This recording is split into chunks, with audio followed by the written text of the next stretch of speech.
Simula nga po mga idol nang makuha ng Dallas Mavericks ang kanilang pinakabagong superstar na si Klay Thompson, marami nga po sa kanilang mga fans ang umasa na malaki ang magiging impact nito next season. Ngunit sa hindi inaasahan, mukhang malabo nga itong mangyari matapos ang nag-viral na video ni Klay Thompson. Well, dito nga po nakita na sobra nga pong nahirapan si Klay na makagawa ng kanyang sariling tira sa sinalihan nitong pick-up game laban sa hindi naman kilalang player. Yes mga idol, ilang beses nga daw sumablay dito ang kanyang mga ginawang tira, plus hirap rin naman nga siyang dumepensa kahit hindi naman mga NBA players ang kanyang kalaban. Paano pa kaya kung isang legit na player na ng liga ang kanyang magiging kamatchup? Ika nga'y nagpapatunay lamang ayon sa mga fans na laos na at tapos na nga daw talaga ang prime years ni Klay Thompson. Kaya kailangan nga po ngayong mangamba ang mga fans ng Dallas dahil malaki ang posibilidad na hindi nito maabot ang expectation nila sa kanya at masayang ang ibinigay na malaking kontrata sa kanya ng kanilang kupunan.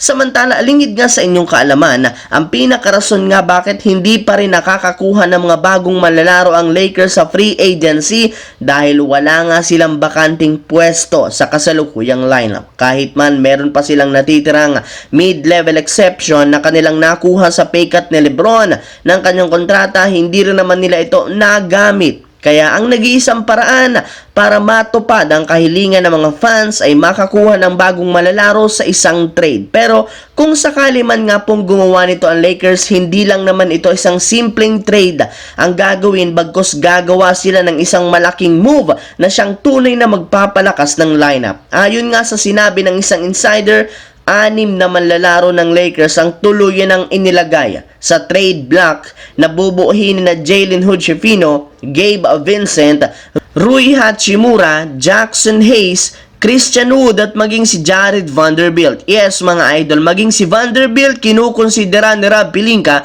na gawing trade offer basta't makakuha ng magandang kapalit. Samantala, marami nga po mga idol na mga fans ng Miami ang nadismaya sa hindi paggawa ng team ng malaking move ngayong off-season kahit malinaw kailangan nilang magpalakas o baguhin ang lineup. Subalit, ayon sa isang analyst, hindi na rin naman nga kailangan pa ng Miami na gumawa ng malaking pagbabago kahit ilan sa kanilang mga players ang umalis sa lineup ngayong off-season. Sold na rin naman ang kanilang team sa kanilang pinakabagong big man na si Kelly Oubre dahil sa napakaganda nitong performance sa Summer League. Kaya napatunayan niya na posible talaga siyang gamitin ng Miami bilang starting center kapag gusto nilang ilagay si Bam Adebayo sa power forward. Yes mga idol, hindi na nga kayo nagkakamali sa inyong narinig. Balak ni Coach Erik Spoelstra na gumamit ng bagong game plan next season, gayong imbes na small ball, gagamit siya dito ng big lineup sa pagpapalaro niya ng sabay